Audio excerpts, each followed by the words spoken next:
ఈరోజు దేవుని వాగ్దానం నెహెమ్యా గ్రంథం 2వ అధ్యాయం 20వ వచనం. ఆకాశమందు నివాసి అయిన దేవుడు తానే మా యత్నమును సఫలము చేయును.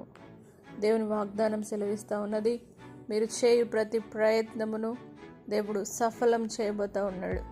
ఆకాశమందు నివాసి అయిన దేవుడు మీ యత్నమును సఫలత చేసే దేవుడు కాబట్టి మీరు చేయు ప్రతి ప్రయత్నంలో దేవుడే మీకు తోడై ఉండి మీ జీవితంలో అద్భుతమును జరిగించి మీ ప్రయత్నములన్నిటిలో దేవుడికి క్షేమమునిచ్చి భద్రతనిచ్చి జయమునిచ్చి నడిపించబోతున్నాడు. కాబట్టి మీరు ఏ ప్రయత్నాల్లో మీరు ముందుకు సాగుతూ ఉన్నారో, దేని విషయమై వేచి చూస్తూ ఉన్నారో వాటన్నిటిని దేవుడు సఫలము చేసి ఆశీర్వదించి కాపాడునుగాక, జయమునిచ్చునుగాక.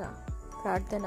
పరిశుద్ధుడా, నమ్మదగిన దేవా, మీ యత్నములన్నిటిని నేను సఫలము చేస్తానని సెలవిచ్చిన సర్వశక్తి గల దేవా, ఆకాశమందు ఆసీనుడానికి వందనాలు.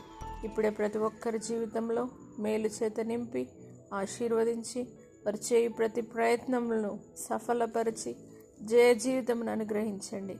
పరిశుద్ధాత్మదేవ, నీ సన్నిధి ద్వారా దేవా, ఏదైతే వారు ఆరంభించాలనుకుంటున్నారో, ఏదైతే వారు ప్రారంభించాలనుకుంటా ఉన్నారో, ఏ విషయం కోసమైతే ముందుకు సాగుతూ ఉన్నారో వారి యొక్క ప్రతి ప్రయత్నాన్ని సఫలపరిచి అద్భుతాలు చేత నింపమని యేసు పరిశుద్ధ నామమును బట్టి అడిగి వేడుకుంటున్నాము తండ్రి, ఆమేన్.